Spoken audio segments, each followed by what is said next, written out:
Hey guys, and welcome to the Working Money Channel. Up here we got XRP on the daily, right now trading at 0.262 cents. And as I said yesterday, it was looking like a head and shoulders pattern. It's still moving to the downside, following Bitcoin's lead, of course. Bitcoin correcting a bit as well. But that positive signal that I was talking about a few days ago with regards to XRP still remains true. If you put XRP on the monthly, guys, and I know you're long-term hodlers, so this matters for you.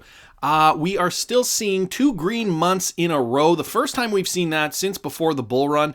And guys, look at that volume. Look how much XRP has been traded in January and February 2020, respectively. And so this doesn't look that exciting. It doesn't look too promising at the moment, especially with this long wick that we have up here on this month's candlestick, the February 2020 candlestick. But here's what can happen, guys, and I know we get caught up in the day-to-day ups and downs and ups and blah, blah, blah. But here's what can happen. It's happened in the past. You know, we might have, this is back in March 2017 and April 2017, you can see not a lot of movement.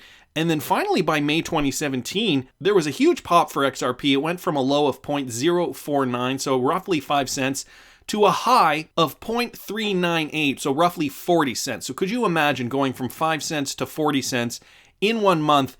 And then not only that, maintaining that level of support, give or take. I mean, it fluctuated over the next few months before it really skyrocketed. But looking at XRP on the monthly, especially seeing these 2 positive green months now, really does get me excited. I saw this and I thought this was interesting. U.S. develops cryptocurrency intelligence program targeting peer-to-peer sites, forums, and darknet markets. So this, guys, this is the United States' way to crack down on illicit cryptocurrency activity. And this was the biggest hurdle, I think, for the United States, just to name one big country. But also I have a feeling with many countries trying to figure out how to differentiate legitimate cryptocurrency activity and illicit cryptocurrency activity, and they are doing just that. So they're working together with FinCEN. The Department for Homeland Security released its budget overview for the fiscal year of 2021 last week. The department has several programs that monitor crypto activities, including the Bulk Cash Smuggling Center, which provides operational support in the enforcement and prohibition of bulk cash smuggling for transfer of illicit proceeds. And so they elaborated on this. The CIP identifies unlicensed money services businesses in the form of independent cryptocurrency brokers, use of peer-to-peer sites, online forums and classified advertisements, and darknet markets to engage in unlicensed money services business activity. And then they go on to say that a large part of this has to do with laundering the proceeds from narcotics, including opioid trafficking. So this is organized crime, and they're realizing that organized criminals are laundering their money with crypto. And again, a big concern for them, considering Bitcoin's history and how it's been viewed leading up to only a couple of years ago when the space started to become more legitimate. So I think governments need this kind of reassurance. The fact that they can do something about crime, proceeds, laundering money in their countries. And so the United States right on board with this. I am going to link this in the description. It is quite a lengthy article if you guys want to read the rest of that there. I saw this on Twitter from Matthew Liny. That's at Matthew Liny on Twitter. Secretive digital fiat project emerges with new partner as CBDC chatter grows. So this with regards to CBDCs and how a privately run version of a CBDC is adding a key tech partner. So the utility settlement coin, the USC, blockchain-based payment system involving commercial and central banks, will now be working with consensus backed up Adhara. Adhara was behind the project Coca, which used enterprise blockchain client Quorum to see how zero-knowledge proofs performed with the South African Reserve Bank. So this move is only a handful of public overtures by FNALITY, and we've heard of FNALITY before, deemed the Ripple killer. I did a video on that probably about a year ago now, or almost a year ago, maybe 9 months ago or so. I will link it up here in the description if you guys want to watch it. It's kind of older now, but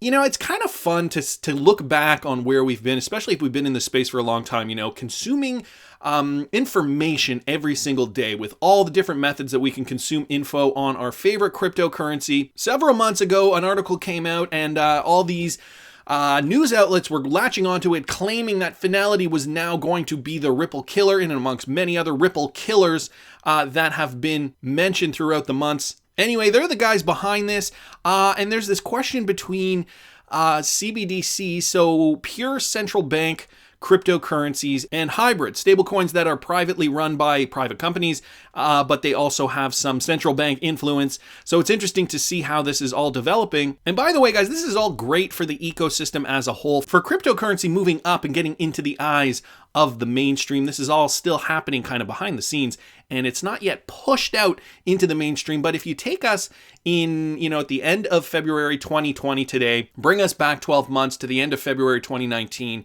where were we then versus where are we now? Even if you take a snapshot, sometimes it's kind of fun to go back to those older videos and take a look at what we were talking about a year ago and how far along we've come. It really can be quite remarkable. Anyways, so for those of you guys who do not know, just going to bring this up here. FNALITY International is a financial technology firm founded in 2019 by a consortium of international banks and an exchange to create a network of distributed financial market infrastructures using blockchain to deliver the means of payment on chain for wholesale banking markets. So that's FNALITY if you didn't want to look that up. I also saw this from Crypto Wolf at XRP Crypto Wolf on Twitter. And the MoneyGram fourth quarter and final year report has come out. MoneyGram reports that Ripple's $11.3 million infused funds was recorded, but as a contra expense. I'm going to explain that in a second. He links to this article here from AMB Crypto. So we obviously know about the MoneyGram and Ripple partnership. The latest report on MoneyGram's financial results for its fourth quarter and full year 2019 revealed the receipt of a total of $11.3 million in the fourth quarter from Ripple. MoneyGram, which saw a decline in its revenue in 2019, also received $2.4 million in the third quarter. This has now been accounted for as offset to operating expenses in transactions and operation support and is no longer included in its revenue. So they are using that money to offset their expenses. The official press release stated total revenue of about $1.2 billion, declined 11% on a reported basis and 10% on a constant revenue basis compared to 2018. Revenue excludes $11.3 million of Ripple benefit, which is now recorded as a contra expense. So MoneyGram still, they were having problems before this. Let's not forget, they were having a tough time competing, and a lot of people were losing faith, shareholders especially, and this Ripple thing gave them a new opportunity, and, it's not going to happen like that.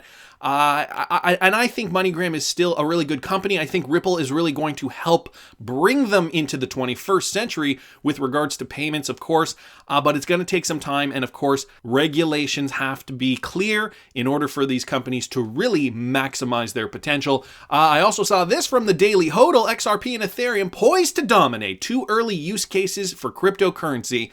This coming from Asheesh Birla, and I've heard so much chatter going around, it seems from Ripple employees, with regards to not only XRP, but Ethereum, because that is going to be quintessential for DeFi. I think maybe I should start adding a little more to my Ethereum portfolio. So XRP and Ethereum are becoming increasingly dominant in 2 distinct early use cases for cryptocurrency, according to Ripple's Senior Vice President of Product, Asheesh Birla. At a recent Goldman Sachs Technology and Internet conference in San Francisco, Birla said he believes it will be difficult for competing companies in crypto assets to outperform XRP in the world of cross-border remittances. So, the stronghold, XRP, going to be deemed the standard. Yes, hashtag XRP the standard for those of you guys who love Twitter and hashtags and all that stuff. But Birla's saying it here, okay? The same is true for Ethereum, he says.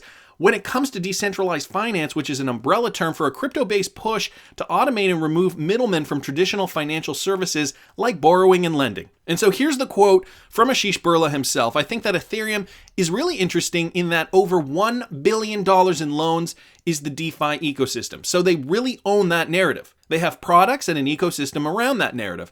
XRP is the digital asset that powers the Ripple network in any destination where our products are live. XRP is the most liquid digital asset. And so for cross-border payments and remittance products, I think that XRP will perform really well in those cases.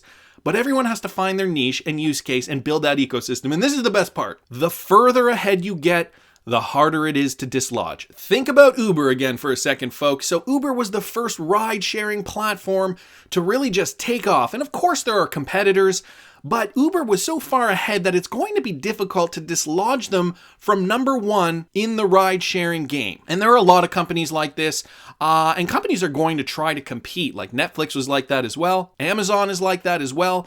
In the marketplace, if you have an idea and you run with it and you keep going with it, it's going to be difficult as a competitor to become first place. So for example, with cross-border payments, I think it's going to be increasingly hard to dislodge XRP, is what Asheesh Birla is saying. And with DeFi, as the ecosystem expands, it will be increasingly hard to dislodge Ethereum because it's so liquid for those use cases. So Asheesh Birla going on the record saying that, we've done so well with XRP. Let's start with XRP for a sec. We've done so well with the XRP ecosystem. Ripple is building. We are fostering the ecosystem. We are supporting the Spring Initiative, who is also putting money towards developers to create new use cases for XRP. It is increasingly going to be difficult to dislodge XRP as that main cryptocurrency for that main purpose. And he's saying the same with Ethereum and DeFi, decentralized finance. And the people at Ripple aren't dummies. This is why they're working to create that infrastructure to bridge the two currencies. Like David Schwartz said, bridges are greater than walls. So guys, I'll link all these articles in the description of the video, but I want to hear what you guys think. Please subscribe to the channel if you want to be eligible for the Ledger Nano X giveaway on March 15th. That's right, guys, I'm giving away a Ledger Nano X. Like the video if you like the content I'm providing. I always love hearing your comments.